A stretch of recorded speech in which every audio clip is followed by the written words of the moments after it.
You are here because you feel it, don't you? A low, constant hum of dissatisfaction, a quiet, gnawing sense that you were made for more than this. You look at your life, you look at the world, and you see a vast, sprawling, comfortable prison called average. And you, somewhere in the deepest part of your soul, have decided you want to escape. Let's be clear about what you're trying to escape from. The 99%, the great mass of humanity, are not bad people. They are not evil. They are simply domesticated. They are passengers. They live in a world of comfortable numbness, a world of good enough. Their lives are governed by an unwritten, unspoken code of mediocrity. The code of the 99% is this: dream, but not too big. Work, but not too hard. Stand out, but not too much. Seek comfort. Avoid risk. Follow the map. Live for the weekend. Complain about Monday. Outsource your thinking to the news. Outsource your ambition to your boss. Outsource your happiness to a screen. Wait your turn. Do what you're told. And then, one day, die with a quiet, respectable sigh of regret for the life you never had the courage to live. That is the cage, and it is the most effective prison ever designed because the inmates police themselves. They are both the prisoners and the guards, and they will attack anyone who tries to climb the wall, not because they hate him, but because his escape is a judgment on their own surrender. You feel the bars of that cage. That's why you're here. You are looking for a different code, a set of escape protocols, a new operating system that will allow you to break the gravitational pull of the herd and begin the long, lonely, glorious ascent to the 1%. I have that code, but I must warn you, this is not a list of life hacks. This is not a friendly guide to a better you. This is a series of laws. They are cold, hard, and uncompromising. They are not designed to make you happy, popular, or well-liked. They are designed to make you powerful. They are designed to make you dangerous to the status quo. They are designed to make you the architect of your own reality. This is not a code for everyone. In fact, it is for almost no one. It requires the sacrifice of the person you are today in order to become the person you could be tomorrow. Most are not willing to pay that price. Most will hear these laws and call them extreme, insane, inhuman, good. Their rejection is the first sign that the code is working. You are still listening. You are not afraid. That tells me you might be one of the few. So listen closely. The escape plan is simple. It consists of 5 laws. If you carve these laws into your heart, if you live them, breathe them, and bleed for them, they will separate you from the 99% as surely as a chasm separates 2 continents. They will make you unrecognizable to your former self. Are you ready to begin the transformation? Then let the first law be spoken. This is the first and most fundamental law that separates the architects from the dreamers. It is the law that governs your relationship with reality itself. Observe the 99%. They are masters of preparation. They are professional planners. They live in a perpetual state of getting ready to get ready. They want to start a business, so they spend 6 months writing a perfect business plan that no one will ever read. They want to get in shape, so they spend weeks researching the optimal workout routine and the perfect diet. They want to write a book, so they read a dozen books on how to write a book. They talk about their plans. They dream about their plans. They create vision boards for their plans. They are in love with the idea of action, the map of action, the potential of action. But they are terrified of the messy, imperfect, brutal reality of action itself. Their planning is not a strategy. It is a sophisticated form of procrastination. It is a shield they use to protect their fragile egos from the terrifying feedback of the real world. As long as they are planning, they cannot fail. As long as they are in the war room drawing maps, they cannot be shot. Their obsession with perfect preparation is a symptom of their deepest disease, the fear of judgment, the fear of looking foolish, the fear of trying and not succeeding. So they stay in the safe, comfortable, sterile world of theory, while their lives slip through their fingers.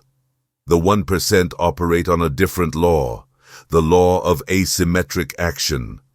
They understand a truth that is hidden from the masses. The world does not reward the best plan. The world rewards the most action. Period. The man who lives by this code is biased toward immediate, imperfect, relentless action. He understands that the perfect plan is a myth, a ghost. He knows that the only way to find the right path is to start walking. He knows that clarity does not come from thinking, it comes from doing. The commandment is this: you will stop being a planner and you will become a doer. You will shorten the gap between idea and execution until it is almost zero. While the 99% are researching the best way to climb the mountain, you will already be halfway up, bruised, bleeding, and 10 times smarter. While they are debating the perfect first step, you will have already taken 1,000 imperfect steps. This is not an endorsement of stupidity, it is an endorsement of speed and reality. The 1% practitioner does not act blindly. He makes a quick 80% good plan, and then he acts violently. He launches the product that isn't perfect. He makes the sales call with the script that isn't polished. He starts the workout without the optimal gear. Why? Because he understands that action is not the final step. Action is the first step. Action is the ultimate research tool. The 99% think that first you learn, then you do. The 1% know that you do, and in the doing, you learn. Reality is the ultimate teacher, the most brutal and effective mentor you will ever have. And reality only gives its lessons to those who show up. You can read 100 books about swimming, but the water will teach you more in 5 minutes than the library will in a lifetime. Action is your conversation with reality. While the 99% are sitting in silence, afraid to speak, you are in a constant dynamic dialogue. You must fall in love with the messy, imperfect process of doing. You must develop a tolerance, even an appetite, for making mistakes in the real world. The 99% are terrified of mistakes. They see them as a final judgment on their worth. The 1% see mistakes as data. They see failure not as a verdict, but as a lesson. Every failed business is a PhD in market dynamics. Every failed workout is a lesson in biology. Every awkward social interaction is a masterclass in human psychology. The man who acts the most fails the most, and the man who fails the most learns the most, and the man who learns the most wins. This is the asymmetry. The 99% take one massive, terrifying, perfectly planned action and hope it works. When it fails, they are crushed. They retreat back into planning for years. The 1% take 100 small, fast, imperfect actions. 90 of them fail, but the 10 that succeed build an empire. They are playing a different game. They are not betting on a single lottery ticket. They are building a machine that generates opportunities through sheer volume of contact with reality. So how do you begin to live this law? You start today, not tomorrow. You pick the most important thing you have been planning to do, and you take the smallest, most immediate, physical first step you can imagine. Not a plan, an action. You want to write a book? Open a document and write one single, terrible sentence. You want to start a business? Send one email to a potential customer. You want to get in shape? Get down on the floor and do one push-up. You must build momentum. Momentum is the only force capable of overriding the inertia of fear. The 99% wait for the feeling of confidence to act. The 1% act, and in the acting, they generate the feeling of confidence. You are not what you think. You are not what you say. You are what you do. This law commands you to become a person of relentless, terrifying, asymmetric action. Let them draw their perfect maps. You will conquer the territory while they are still arguing about the font. This is the law of the fortress. It is the law that governs the single most valuable asset you possess, your attention. The war for your future is not fought on a physical battlefield. It is fought on the battlefield of your mind. And the 99% have left the gates of their minds wide open. Observe the average man. His mind is not a temple. It is a public landfill. He allows any and all garbage to be dumped into it, without filter, without question.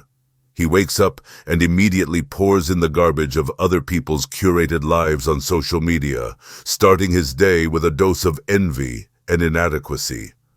He commutes to work and pumps in the garbage of outrage media, letting them dictate his emotional state for the rest of the day.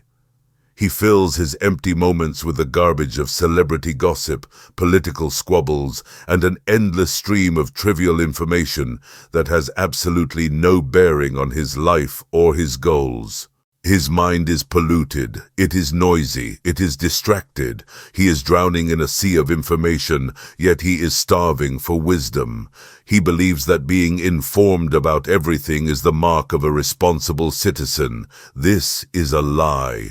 It is a trap set by the architects of the Matrix to keep him docile, anxious, and perpetually distracted. A mind that is constantly reacting to the chaos of the world has no energy left to create its own order. A mind that is focused on 1,000 trivial things cannot achieve greatness in the one thing that matters. 1% understand this. They understand that attention is not just a resource, it is the currency of creation. It is the raw energy from which all great works are forged, and they guard it with the ferocity of a dragon guarding its gold. They practice what the 99% would call a radical and dangerous idea, the art of selective ignorance. The commandment is this: you will become the ruthless, sovereign gatekeeper of your own mind. You will build a fortress around your attention, and you will decide with extreme prejudice what is allowed in and what is turned away at the gates.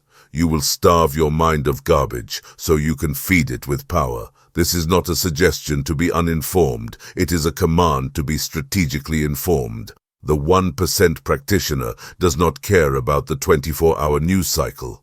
He does not care about the latest political drama or celebrity scandal. Why? Because he understands that 99.9% of that information is irrelevant noise designed to hijack his emotional state and sell him products. He chooses to be ignorant of the trivial so he can achieve mastery in the essential. Instead of consuming the news, he studies his craft. Instead of scrolling through social media, he reads the biographies of great men and women. Instead of listening to gossip, he engages in deep conversation with mentors. He understands that the input determines the output. If you feed your mind a diet of garbage, your thoughts will be garbage, your actions will be garbage, and your life will be garbage. If you feed your mind a diet of strength, wisdom, and power, you will become a reflection of what you consume. How do you live this law? You must perform a brutal audit of your information diet, and then you must have the courage to fast. You will go on a news fast. For 1 week, you will consume no news from any source. You will notice a strange thing happens. The world continues to turn. Your own life, the only one you can actually control, remains unchanged. What does change is your internal state. The low-grade anxiety, the outrage, the feeling of helplessness, it begins to dissipate. You will feel a profound sense of calm and clarity. This is the feeling of a mind that is no longer being poisoned. You will curate your social media feeds with the precision of a museum curator. You will unfollow every account that produces envy, outrage, or distraction. You will ruthlessly cull the herd until your feed is nothing but a source of inspiration, knowledge, and connection with other builders. For most, this means unfollowing 90% of the accounts they currently follow. Be ruthless. You will become a master of the word no. You will say no to pointless conversations. You will say no to meetings without a clear agenda. You will say no to the endless requests for your time and attention from people who are not aligned with your mission. Every no to the trivial is a yes to the essential. This will be difficult. The world will fight you. People will call you ignorant, selfish, out of touch. They are the addicts, and you are the one choosing to be sober. Your clarity is a threat to their drugged state. They will try to pull you back into the landfill with them because your clean temple makes their garbage pile look shameful. You must stand your ground. You must understand that a focused mind in a distracted world is a superpower of almost unimaginable proportions. While the 99% are being emotionally hijacked by the latest headline, you will be calm. While they are scattering their attention across 1,000 trivialities, you will be focusing your entire mental force on a single, worthy objective. You are not ignorant. You are focused. You have chosen to be a master of your own mind, not a slave to the world's noise. This is the law of the fortress. Build your walls high. This is the law of the forge. It is the law that separates the steel from the iron. It is the core principle of anti-fragility. The entire architecture of the modern world, the entire code of the 99%, is built upon a single foundational belief. Comfort is good, and discomfort is bad. Their lives are a testament to this religion. They seek the comfortable temperature, the comfortable food, the comfortable chair, the comfortable job, the comfortable conversation. They have engineered a life that is a padded cell, designed to insulate them from any and all forms of friction, hardship, and pain. They see a life free of discomfort as the ultimate prize. They do not realize that this prize is a curse. They are like an astronaut who avoids the discomfort of gravity, only to find his bones and muscles withering away into nothing. In their relentless pursuit of comfort, they have made themselves soft. They have traded their strength for ease. And when the inevitable, unavoidable storms of life arrive, the sickness, the heartbreak, the financial ruin, the betrayal, they are shattered. They have no resilience. They have no calluses on their mind or their spirit. They break because they have spent their entire lives avoiding the very things that would have made them unbreakable. The 1% understand a terrifying and liberating truth. The comfort zone is the danger zone. It is the place where growth stops and decay begins. The 1% code is therefore a direct inversion of the code of the masses. It is built upon the law of deliberate discomfort. The commandment is this: you will stop seeing discomfort as your enemy, and you will start seeing it as your most valuable and trusted training partner. You will not just tolerate discomfort when it arrives. You will actively, deliberately, and strategically seek it out every single day. You must understand the difference between the two types of hardship in this world. There is voluntary hardship, and there is involuntary suffering. The 99% spend their lives avoiding voluntary hardship, and as a result, they are crushed by involuntary suffering when it inevitably arrives. The 1% deliberately embrace voluntary hardship as an inoculation against the involuntary suffering that life will surely send. You will make this a practice. You will become a warrior who deliberately spars with hardship every morning, so that when the real battle comes, you are not a novice, but a seasoned veteran. How do you live this law? You build a daily practice of embracing what you do not want to do. You start with the cold. You take the cold shower. You stand in the icy water for 2 minutes, and you train your mind to remain calm while your body is screaming in panic. This is not about hygiene. This is about teaching your nervous system that you are in command. You are proving to yourself that you can override your most primal instinct to flee from pain. This small, daily act of courage builds a foundation of mental toughness that will serve you in every other area of your life. You move to the physical, you go to the gym, and you do not just go through the motions. You hunt for the pain. You seek out the last burning, excruciating rep. You push yourself into the zone where the beast inside you is screaming to quit. You are not just building muscle. You are forging your will. You are teaching yourself to find a place of calm and focus in the middle of a storm of physical agony. This translates directly to your ability to remain calm and focused in the middle of a business crisis or a personal tragedy. You extend it to the emotional. You have the difficult conversation you have been avoiding. You make the sales call you are terrified of making. You speak up in the meeting when your heart is pounding. You take the social risk. You deliberately expose yourself to the possibility of rejection and embarrassment. The 99% will do anything to avoid these feelings. The 1% practitioner knows that courage is a muscle, and this is how you train it. The more you voluntarily face emotional discomfort, the less power involuntary emotional pain has over you. You are building calluses on your soul. A man who has deliberately faced the cold every morning does not flinch when the office air conditioning is too high. A man who has deliberately pushed himself to the point of physical failure every week is not broken by a difficult project at work. A man who has deliberately faced the fear of rejection does not crumble when he receives criticism. You are performing a great alchemy. You are turning voluntary, chosen hardship into involuntary, unshakable strength. The 99% see you and think you are a masochist. They do not understand. You are not seeking pain for its own sake. You are a warrior, and this is your training. You are an alchemist, and this is your work.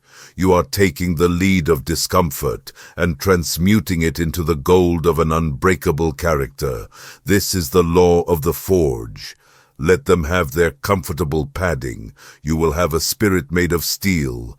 This is the law of the compass. It is the law that will determine the direction of your entire life. Look at the 99%. Their lives are governed by a single, invisible and soul-crushing force: social comparison. Their compass does not point north, it points sideways. They are in a constant, frantic, exhausting race with their neighbors, their colleagues, their friends, and the curated phantoms on their social media feeds. Their definition of success is to have a slightly bigger house, a slightly nicer car, a slightly more exotic vacation than the people around them. Their sense of self-worth is not generated from within. It is borrowed from the reflection in other people's eyes. This is a game that is rigged for misery. There will always be someone with more. There will always be someone ahead. To play this game is to volunteer for a life of perpetual anxiety, envy, and inadequacy. It is also a game that guarantees mediocrity. By setting your standard based on the average of those around you, you are, by definition, tethering yourself to the average. Your goal is not to achieve your absolute potential. It is merely to be a little bit better than the next guy in the cage. This is the horizontal game of the herd. The 1% code commands you to exit this game entirely. It is a fool's errand. You must smash the sideways pointing compass of the 99% and forge a new one, a compass that points only in one direction, up. This is the law of the sovereign standard. The commandment is this: you will stop competing with anyone else. Your race is not against them. It is a race of one. Your only competitor, your only rival, your only benchmark is the person you were yesterday. And your only goal is the absolute, uncompromising fulfillment of your own highest potential. You are no longer playing the horizontal game. You are now playing the vertical game, the game of ascent. This requires you to do something terrifying. You must build your own scoreboard. The 99% use the world scoreboard, the scoreboard of money, status, and likes. It is easy. It is clear. It is also a trap. You must have the courage to discard it and create your own. Your scoreboard is based on a single question at the end of each day. Did I live up to my own sovereign standard today? Did I do what I said I would do? Was I better in some small, meaningful way than the man I was yesterday? This is a much harder game to play because your new competitor is ruthless. Your potential does not care if you are richer than your neighbor. It only asks, are you living up to the full measure of your capabilities? Your potential does not care if you got a promotion. It asks, are you building the empire you were born to build, or are you settling for a title in someone else's kingdom? Your standard is no longer better than them.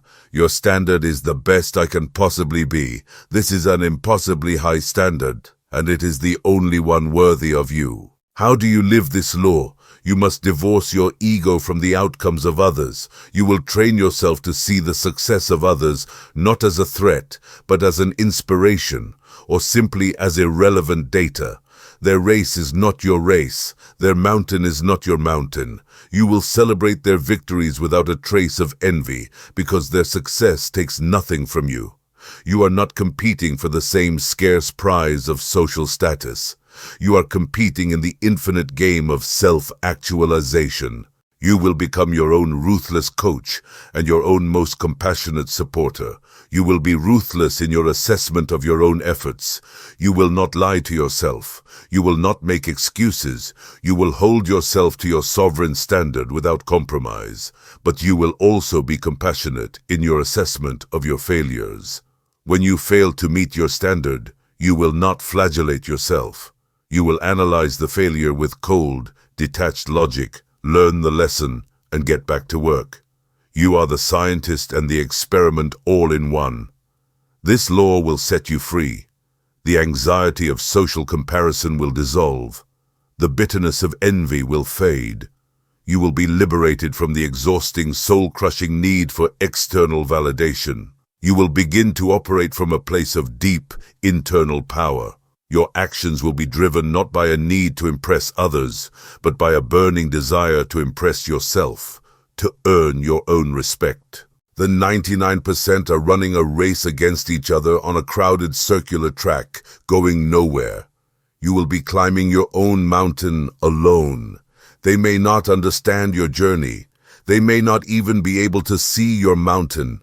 It does not matter. You are no longer looking to them for directions. Your compass points up. That is the only direction that has ever mattered. This is the final law, the law of the master architect. It is the law that governs your relationship with time, and it is the ultimate strategic advantage that makes all the other laws possible. It is the great trump card of the 1%. Observe the 99%. They live their lives with a cripplingly short time horizon. Their entire existence is structured around a 7-day cycle. They endure the week in a state of quiet desperation, trading their life force for a paycheck, their eyes fixed on a single gleaming prize, the weekend. The weekend is their brief 2-day parole from their self-imposed prison, a period of escape, of comfort, of consumption. And then, Sunday night, the dread returns, and the cycle begins again. Their financial planning is for the next purchase. Their career planning is for the next promotion. Their health planning is for the next summer vacation. They are sprinting from one short-term pleasure to the next, completely blind to the long-term consequences of their choices. They are trading their magnificent future for a mediocre present. They are eating their seed corn, and they do not understand why their fields are barren.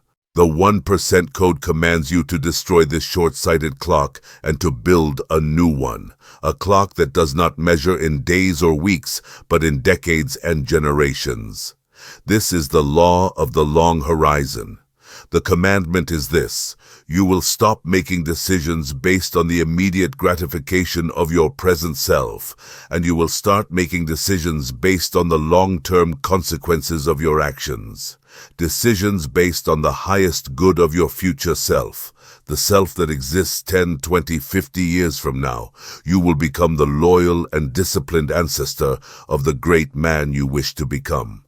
You must think of yourself not as a single entity, but as a link in a chain. You are the link between your past self and your future self. The 99% are slaves to their present self. They will betray their future self for a moment of comfort today without a second thought. The man who lives by this code understands that his primary duty is to his future self. The tired, weak, impulsive man that is you today is a temporary state. The powerful, wise, sovereign king you are building in the future is the reality. Your job today is to serve that king. How do you live this law? You must see your life not as a series of sprints, but as the slow, patient process of planting an oak tree. The 99% want a potted plant. They want the instant gratification of a flower they can enjoy now. The 1% practitioner chooses a small, ugly acorn and plants it in the ground. He waters it, he protects it. For years, it seems like nothing is happening. The potted plant owners laugh at him. His work is boring, slow, and shows no immediate results. But the man with the long horizon understands the power of compounding. He is not building for today, he is building for a century. He knows that his patient, daily, unsexy work will one day grow into a magnificent oak tree, a tree whose branches will reach the heavens, a tree that will stand for 1,000 years, a tree that will provide shade for generations he will never meet. You must apply this principle to every area of your life. Your knowledge. The 99% learn for the test, the 1% learn for life. You will read the hard books, the timeless classics, not for an immediate payoff, but because you know that every page is a drop of water on the roots of your oak tree of wisdom. Your finances, the 99% spend for the weekend. You will invest for the decade. Every dollar you earn is a soldier. You will send it out not to die in the pointless battle of consumerism, but to fight in the long war of compounding, to conquer territory and bring back prisoners who will then fight for you. Your relationships. The 99% chase the thrill of new connections. You will cultivate the depth of old ones. You will invest in the people who will be with you in the long winter, not just the fleeting summer. Your skills. The 99% learn the trendy hack. You will master the timeless fundamentals. You will endure the long, boring plateau of practice, knowing that this is where true mastery is forged. Living this way requires a faith that the 99% cannot comprehend. It is the faith of the cathedral builder who lays stones for a roof he will never see, but does so with perfect care and commitment, because he is a part of something that is bigger than his own lifetime. This is the final law, because it is the one that gives all the others their devastating power. Your asymmetric action, your selective ignorance, your deliberate discomfort, your sovereign standard, they are all potent forces, but when they are combined with the compounding force of a long-time horizon, they become a tidal wave. They become an unstoppable engine of creation.